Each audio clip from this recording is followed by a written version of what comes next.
우리가 삶을 살아가는 동안 하나님을 알 수 있는 방법은 크게 두 가지가 있습니다. 우리가 그것을 가리켜서 계시라고 이야기하죠. 하나님을 알 수 있는 두 가지의 계시, 특별 계시라는 것이 있고 일반 계시라고 하는 것이 있습니다. 특별 계시는 하나님의 말씀인 성경을 이야기하죠.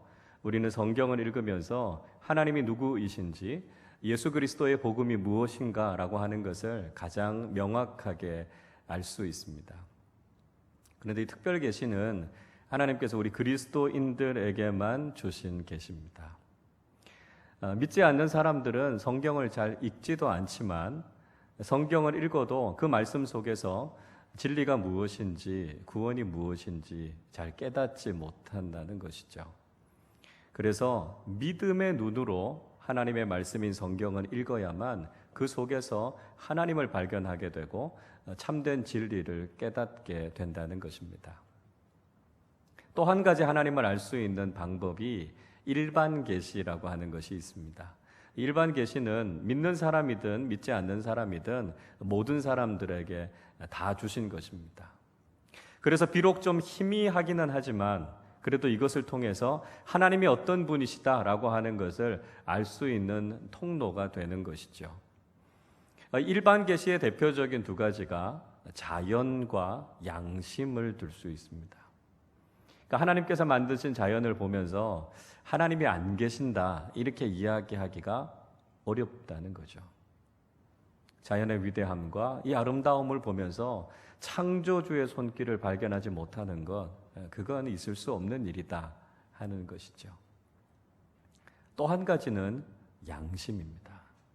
하나님께서 모든 사람들에게 이 양심이라고 하는 걸 선물로 주셨습니다. 그래서 우리가 양심을 거울 삼아서 우리 자신을 비춰보지요. 그리고 도덕적이고 윤리적인 삶을 살아가게 됩니다. 양심이 제 기능을 발휘하기만 하면 우리가 살아가는 세상이 그렇게 악해지지 않는다는 것이죠. 그런데 문제는 이 양심이 제 기능을 하지 못한다는 것입니다. 그래서 지금 우리가 살아가고 있는 사회 속에 참 비극적이고 끔찍한 사건, 사고들이 일어나고 있습니다. 우리의 삶에서 일어나는 여러 가지 문제들을 해결하는 것은 바로 하나님께서 우리에게 주신 이 양심이 제 기능을 회복하는 것이죠. 자, 그런데 때로는 그리스도인들조차도 그 양심이 제 역할을 하지 못하는 경우들이 있다는 것입니다.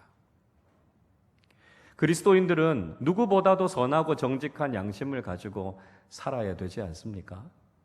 신앙인다운 양심을 가지고 살아야 되는데 때로는 이 양심이 제대로 역할을 하지 못해서 세상 속에서 그리스도인들도 하지 않는 일들을 하게 되기도 한다는 것입니다. 이것이 지금 우리가 처해 있는 심각한 문제라고 하는 것이죠.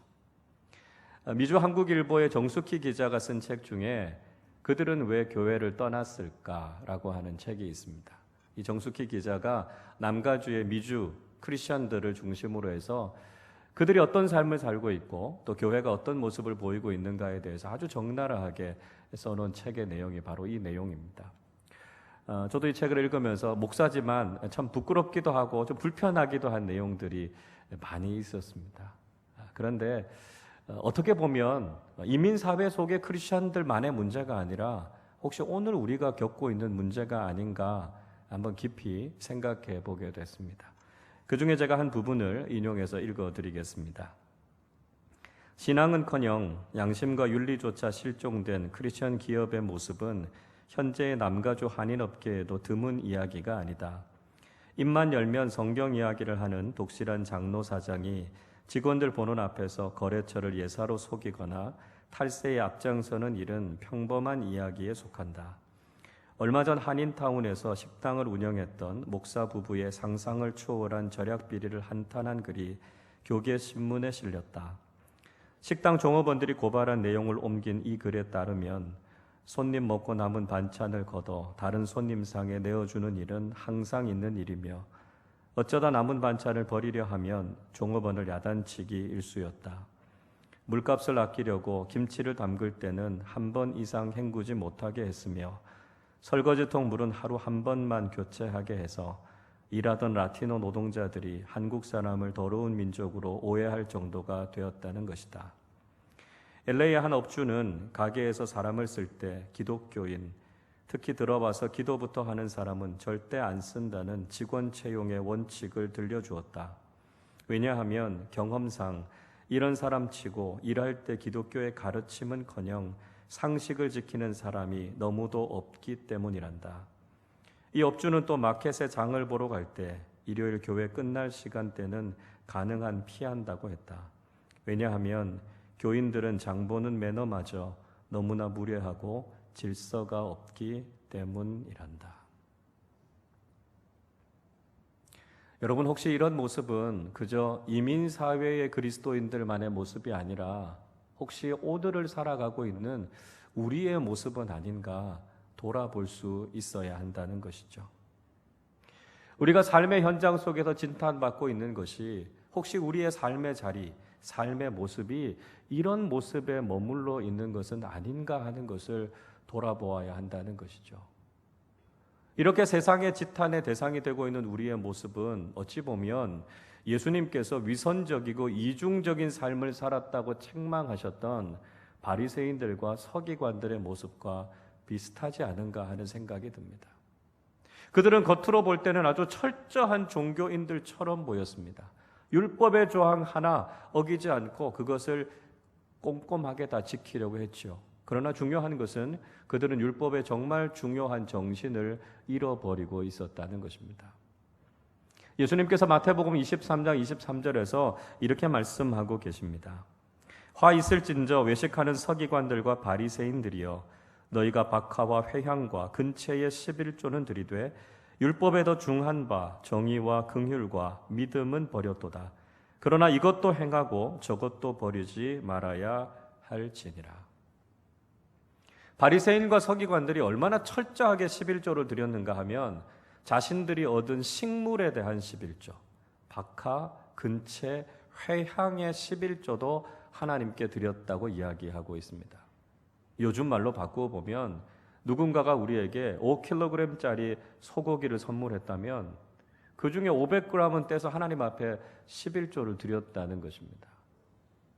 얼마나 철저하게 하나님 앞에 11조를 드렸습니까? 그런데 문제는 그들이 신앙인으로서 하나님 앞에 드려야 하는 삶의 11조, 정의, 긍휼, 믿음의 삶은 없었다는 것입니다. 삶으로 이어지지 않는 그들의 신앙이 위선적이고 이중적인 모습이었다는 것이죠. 오늘날 우리 그리스도인의 삶을 향해서 이렇게 비판하고 비난하고 있는 세상 앞에서 우리 자신의 모습은 이런 모습이 아닌가를 돌아보아야 한다는 것입니다. 여러분, 어떻게 우리가 이 문제를 극복할 수 있을까요? 그리고 많은 사람들 앞에, 하나님 앞에 인정받는 신앙인으로 살아갈 수 있을까요? 로마서의 말씀은 우리가 믿고 있는 기독교의 교리에 대해서 가장 잘 집약해 놓고 있는 책입니다. 예수님의 복음서 4복음서를 읽어보면 예수님의 복음을 아주 역사적으로 잘 기록하고 있는 내용이 4복음서라면 이 복음을 교리적으로 가장 잘 정리하고 있는 것이 바로 이 로마서의 말씀입니다. 그래서 이 바울의 공로를 생각하면서 기독교를 처음 시작하신 분이 예수님이시라면 기독교의 틀을 만든 사람은 바울이다, 이렇게 이야기할 정도로 이 로마서를 통해서 우리가 믿고 있는 기독교 교리가 무엇인가를 우리에게 아주 잘 이야기해 주고 있습니다. 로마서는 크게 두 부분으로 이루어져 있는데요, 1장부터 11장까지는 교리편이라고 합니다. 하나님이 누구이신지, 우리가 믿고 있는 복음이 무엇인지를 잘 정리해서 우리에게 이야기해 주고 있습니다. 그리고 12장부터 16장까지는 생활편이라고 그러죠. 그리스도인들이 어떻게 살아야 하는가 하는 것을 이야기해 주고 있습니다. 오늘 우리가 읽었던 로마서 12장의 말씀은 교리편을 마치고 생활편을 처음 시작하는 내용입니다. 자, 오늘 본문의 1절 말씀을 우리 같이 한번 읽어보도록 하겠습니다. 그러므로 형제들아, 내가 하나님의 모든 자비하심으로 너희를 권하노니 너희 몸을 하나님이 기뻐하시는 거룩한 산 제물로 드리라. 이는 너희가 드릴 영적 예배니라. 바울은 1절을 시작하면서 그러므로라고 하는 접속사로 시작하고 있습니다. 이 그러므로라고 하는 접속사는 앞에까지 했던 모든 내용을 결론적으로 정리할 때 쓰는 접속사가 바로 이 그러므로라고 하는 이야기죠. 자, 그러므로라고 하는 앞에 부분에 있었던 내용이 무엇이라고 말씀드렸습니까? 우리가 믿고 있는 교리가 무엇인가라고 하는 것을 이야기하고 있다고 말씀드렸죠. 우리가 믿고 있는 복음의 내용이 무엇인가라고 하는 것을 정리하고 그리고 난 이후에 우리가 어떻게 해야 된다라고 하는 것을 결론적으로 이야기하고 있습니다. 그러니까 앞에서 이런 이야기를 했기 때문에 그러므로 결론적으로 이렇게 해야 된다라고 하는 것을 이야기하고 있는 것이죠. 그러니까 앞에서 우리가 이런 내용을 믿고 있는다면 우리의 삶은 이런 삶이 되어야 한다는 것을 이야기하고 있습니다. 우리가 믿는 대로 살아야 한다는 것을 이야기하고 있는 것이 바로 오늘 이 로마서 12장의 앞부분의 말씀이라고 할 수 있습니다. 자, 그렇다면 그렇게 믿고 있는 것과 사는 것을 연결시켜주는 중요한 연결고리의 가장 핵심에 있는 것이 무엇일까요? 바울은 그것이 바로 예배라고 이야기하고 있습니다. 1절의 말씀 속에 보면 우리가 하나님께 드릴 영적 예배다 이렇게 이야기하고 있습니다. 믿음과 삶이 일치되기 위해서 우리에게 나타나야 되는 가장 중요한 것이 무엇입니까? 그게 바로 예배라는 것이죠. 특별히 영적인 예배. 우리의 삶으로 온전히 하나님 앞에 예배드리는 것을 통해서 우리의 믿음과 삶은 하나 될 수 있다는 것입니다. 우리가 믿고 있는 것과 우리가 살아가는 삶을 하나로 연결시켜주고 있는 것, 그것이 바로 우리가 삶으로 드려지는 영적인 예배여야 한다는 것을 바울은 강조하고 있다는 것이죠. 자, 그러면 무엇이 영적 예배일까요? 영적 예배의 본질은 무엇일까요? 바울은 영적인 예배가 하나님의 기쁨을 추구하는 것이 되어야 한다 이야기하고 있습니다. 우리가 드려야 하는 영적인 예배의 가장 중요한 기준은 우리가 하나님의 기쁨을 추구하고 있는가라고 하는 것이죠. 나의 기쁨이 아니라 나를 만족시키기 위해서가 아니라 하나님이 기뻐하시는 예배가 영적인 예배다 말씀하고 있습니다. 그런데 문제는 많은 사람들이 자신의 기쁨을 추구하면서 산다는 것이죠. 자신의 소유, 자신의 권력을 가지고 어떻게 하면 내가 더 기뻐할까? 어떻게 하면 내가 더 즐거운 삶을 살 수 있을까를 생각하는 것이죠. 그러다 보니까 많은 사람들은 쾌락과 탐욕에 빠지게 됩니다. 누가복음 12장에 나오는 어리석은 부자가 대표적으로 자신의 기쁨을 추구하면서 살았던 사람이죠. 누가복음 12장 19절은 이렇게 말씀합니다. 또 내가 내 영혼에게 이르되 영혼아 여러 해 쓸 물건을 많이 쌓아두었으니 평안히 쉬고 먹고 마시고 즐거워하자 하리라. 어리석은 부자의 관심은 자신의 기쁨이었습니다.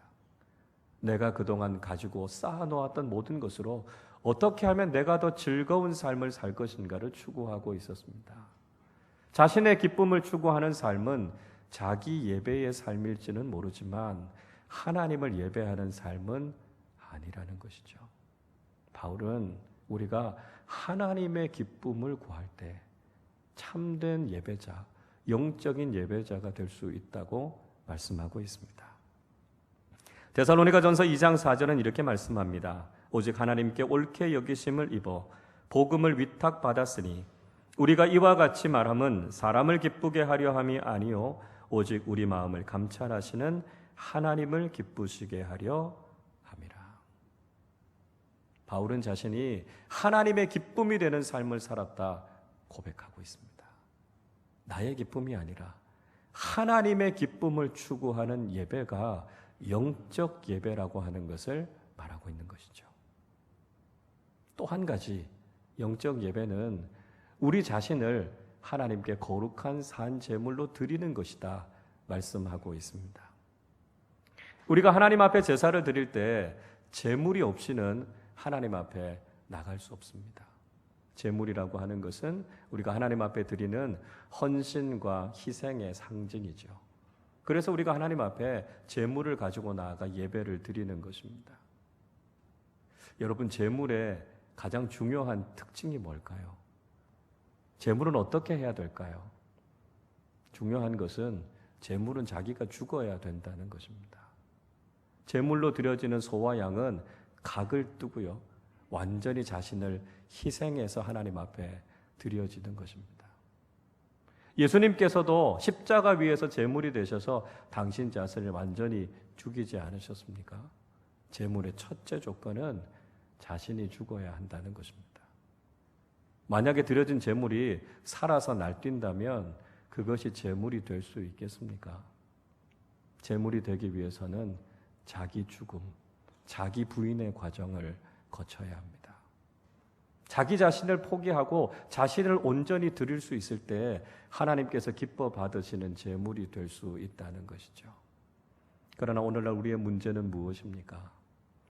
제물인 우리가 죽지 않았다는 것입니다. 예배 가운데 우리 자신이 살아있고 죄악된 우리 자신의 욕망이 여전히 꿈틀거리고 있다는 것이죠. 아닙니다. 우리 자신이 완전히 죽어야 합니다. 그리고 오직 하나님만 살아계셔서 우리 자신을 온전히 하나님 앞에 드리는 예배가 영적인 예배라는 것이죠. 사도 바울은 제물로 드려진 자신의 삶에 대해서 디모데후서 4장 6절에서 이렇게 고백하고 있습니다. 전제와 같이 내가 벌써 부어지고 나의 떠날 시각이 가까웠도다 말씀합니다. 바울은 자신이 전제와 같이 부어졌다고 이야기합니다. 전제라고 하는 제사는 제물을 잡고 그 위에 포도주를 부어서 드리는 제사입니다. 마치 예수님께서 십자가 위에서 피를 다 쏟으신 것처럼 그렇게 자기 자신을 희생하고 헌신해서 하나님 앞에 드리는 제사가 전제입니다. 하나님께서 받으시는 예배를 드리기 위해서는 우리 자신이 그렇게 죽어지고 헌신과 희생을 통해 우리의 삶을 주님 앞에 드릴 때 주님께서 받으실 만한 영적 예배가 된다는 것이죠. 여러분, 우리는 영적인 예배를 드리고 있습니까? 하나님께서 우리에게 영적 예배자가 되라고 말씀하십니다. 나의 기쁨이 아니라 하나님의 기쁨을 추구하고 내 자신이 살아있는 것이 아니라 내가 죽어 그리스도가 살아있는 영적인 예배자로 설 것을 우리에게 말씀하고 계십니다. 우리가 바로 그런 예배를 드릴 때 하나님께서 받으시는 영적 예배가 될 수 있다는 사실을 기억하실 수 있기를 바랍니다. 자, 그렇다면 구체적으로 영적 예배의 삶은 어떤 삶일까요? 바울은 분명히 영적인 예배는 예배가 삶으로 이어져야 된다고 말씀하셨습니다. 그렇다면 우리가 어떤 삶을 살아갈 때 우리의 삶이 영적 예배자의 삶이 될 수 있을까요? 오늘 본문 2절 말씀 우리 함께 읽어보겠습니다.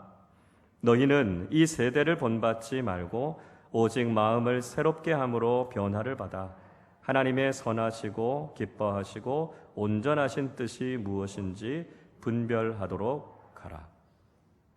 우리가 영적 예배를 드리기 위해서 구체적으로 우리의 삶이 어떻게 되어야 할 것인지를 이야기하고 있습니다. 먼저는 이 세대를 본받지 말라 이야기하고 있습니다. 영적 예배를 드리기 위해서 가장 중요한 것은 우리가 이 세상을 따라가지 않는 것입니다. 이 세대는 우리가 살아가고 있는 세상이죠. 세상은 순간순간 굉장히 매력적으로 우리에게 다가옵니다. 많은 사람들이 세상을 본받고 싶어하고 세상을 따라가고 싶어합니다. 세상에서 뒤처지면 낙오자가 되고요. 세상이 원하는 대로 살아가지 않으면 소외와 왕따를 경험하게 됩니다. 세상의 문화를 그대로 받아들이고 세상의 유행을 따라오는 사람이 되라고 세상은 우리에게 강요하고 있습니다. 그런데 때로는 그리스도인들조차도 세상을 따라가는 모습을 보인다는 것이죠. 하나님의 말씀을 따라가기보다는 세상의 이야기에 귀를 기울입니다. 매일 뉴스를 보고 세상이 어떻게 돌아가느냐에는 관심이 있지만 오늘 하루를 믿음의 삶으로 살아가기 위해서 하나님께서 무엇이라고 말씀하시는지 말씀을 묵상하고 기도하면서 고민하는 삶을 살지 않는다는 것이죠. 그래서 우리가 말씀의 사람으로 다듬어져 가기보다는 세속적인 사람으로 변질되어져 가고 있는 것이 우리의 문제라는 것입니다. 여러분, 세상은 어둠의 영들과 악한 세력들이 지배하고 있습니다. 그래서 우리가 세상을 따라간다는 것은 필연적으로 하나님의 말씀을 거스른다는 것을 의미합니다. 그래서 우리는 세상을 본받는 사람들이 아니라 그리스도를 본받는 사람들이 되어야 한다는 것이죠. 사도 바울은 고린도전서 11장 1절에서 이렇게 이야기하고 있습니다. 내가 그리스도를 본받는 자가 된 것 같이 너희는 나를 본받는 자가 되라. 우리는 예수 그리스도를 본받고 닮아가야 합니다. 또 사도 바울과 같이 성숙한 믿음의 사람들을 본받아야 합니다. 영적 예배는 누구를 본받느냐의 문제죠. 우리가 세상을 본받는다면 우리는 세상을 예배하는 사람입니다. 그러나 우리가 그리스도를 본받는다면 우리는 예수 그리스도를 예배하는 사람들이 된다는 사실을 기억하실 수 있기를 바랍니다. 둘째는요, 마음을 새롭게 함으로 변화를 받으라는 것입니다. 이 말씀을 헬라어 원문 그대로 번역하면 이런 의미가 됩니다. 그러나 너희 마음 혹은 생각하는 방식을 새롭게 함으로 계속해서 변화를 받으라. 이렇게 번역할 수 있습니다. 마음이 새롭게 된다는 것, 생각하는 방식, 사고방식이 달라져야 된다는 것이죠. 세상적인 사고방식이 아니라 그리스도인다운 사고방식을 가져야 한다는 것입니다. 세상의 사고방식은 다른 사람들을 핑계하고 책임을 다 떠넘겨버립니다. 자기 중심적으로 생각하지요. 계산적이고 현실적이고 이기적인 방식으로 생각합니다. 그러나 그리스도인의 생각 방식은 달라야 된다는 것이지요. 우리의 생각 방식은 은혜의 사고 방식을 가져야 한다는 것입니다. 하나님께서 우리에게 베풀어 주신 모든 것이 은혜고 선물이고요. 우리의 삶의 모든 것이 감사의 제목임을 깨달아야 한다는 것이죠. 여러분, 우리는 원래 죽음과 저주 가운데 놓여져 있었던 사람들이었습니다. 그러나 하나님께서 우리를 위해 구원자이신 예수 그리스도를 보내주셔서 우리에게 영원한 생명을 주시지 않으셨습니까? 그리고 덤으로 우리가 이 땅을 살아갈 때 하나님의 자녀로 하나님의 보호하심과 축복을 경험하면서 살아가고 있습니다. 우리는 이 놀라운 은혜 의식을 가지고 살아가야 된다는 것이죠. 생각의 방식이 새로워져야 우리의 삶이 바뀝니다. 여러분, 변화가 어디에서부터 시작됩니까? 생각을 바꾸는 것에서부터 변화는 시작됩니다. 생각이 새로워져야 우리의 삶이 바뀌어질 수 있다는 것이죠. 우리가 변화를 받는다라고 하는 것, 근본적으로는 거듭난다는 것을 이야기합니다. 우리가 예수 그리스도 안에서 회심을 경험할 때 우리는 진정한 변화를 경험할 수 있다는 것이죠. 우리가 조금 변한다고 해서 우리의 삶이 변화되지 않습니다. 좀 변화됐는가 싶으면 원래의 모습으로 돌아와 있지 않습니까? 내가 변해야 되겠다고 결단한다고 해서 내가 변할 수 있는 것이 아닙니다. 그래서 내가 변하는 것이 아니고요, 나는 변화를 받아야 되는 거죠. 수동형으로 써야 한다는 것입니다. 무슨 이야기입니까? 내가 내 삶의 주인이 돼서 내 삶을 바꾸는 게 아니라는 것이지요. 예수 그리스도께서, 성령께서 내 삶의 주인이 되어주셔서 나를 바꾸어 주셔야만 내 인생이 바뀌어질 수 있다는 것입니다. 주도권을 주님께 드리십시다. 그리고 우리의 삶이 주님 안에서 완전히 새로워질 수 있도록 주님께 우리의 삶을 드릴 때 우리의 마음이 새롭게 됨으로 변화되는 영적 예배자들이 될 수 있을 줄로 믿습니다. 세 번째는 하나님의 선하시고 기뻐하시고 온전하신 뜻을 분별하라는 것입니다. 분별하다라고 하는 헬라어 단어 도키마조라고 하는 말은 시험하다는 뜻입니다. 조사하다는 말입니다. 이 단어는 언제 사용하느냐 하면요, 금이나 은 같은 이 금속을 재련할 때 연단에서 불순물을 다 제거하고 아주 순도 높은 금이나 은을 얻을 때 사용하는 단어가 바로 이 도키마조라고 하는 단어입니다. 마찬가지죠. 우리가 세상을 살아가는 동안 하나님의 뜻과 세상의 생각이 다 뒤섞여져 있습니다. 그때 우리가 도키마저 분별해야 된다는 것이죠. 무엇이 순수한 하나님의 뜻인가라고 하는 것을 분별해내야 된다는 것입니다. 세상에 거짓된 것, 헛된 것들을 다 제거하고 순수한 하나님의 뜻을 구해야 한다는 것이죠. 근데 문제는 하나님의 뜻을 분별해내기가 쉽지 않습니다. 세상이 너무 복잡하고요. 우리가 알아야 될 것들이 너무 많습니다. 영적으로도 참 혼탁하죠. 진리 비슷한 이단과 사이비들이 많이 있습니다. 사탄은 지금도 미혹의 영이 돼서 우리를 진리에서부터 벗어나게 하려고 합니다. 여러분, 그렇기 때문에 우리가 하나님의 말씀에 집중하고 진리 되신 성령의 인도하심을 받지 않으면 하나님의 뜻을 분별해내는 것이 참 어렵습니다. 하나님의 뜻은 성공이 아니고요, 거룩입니다. 데살로니가전서 4장 3절은 이렇게 말씀합니다. 하나님의 뜻은 이것이니 너희의 거룩함이라. 세상의 길은 성공과 자기 만족입니다. 그러나 하나님의 뜻은 거기에 있지 않습니다. 하나님의 뜻, 하나님께서 우리에게 원하시는 것은 우리가 거룩한 그리스도인으로 이 세상을 살아가는 것입니다. 세상을 뒤쫓아가는 사람들이 아니라 그리스도를 본받는 사람이 되는 것이죠. 우리의 사고방식이 완전히 새로워져서 그리스도인답게 생각하고 변화된 삶을 살아가는 것입니다. 그 속에서 100% 순수한 하나님의 뜻이 무엇인지를 분별해내면서 살아가는 사람들이 영적인 예배자임을 하나님께서 오늘 우리에게 말씀하고 계십니다. 어떤 사람이 기차를 타고 가면서 삶이 무엇인가에 대해서 아주 진지하게 고민하고 있었습니다.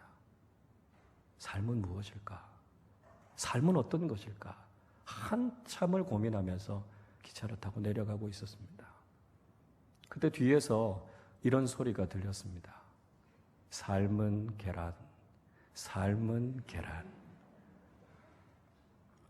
기차 역무원이 뒤쪽에서 삶은 계란을 팔고 있었습니다. 여러분, 삶은 그런 것이 아니지 않습니까?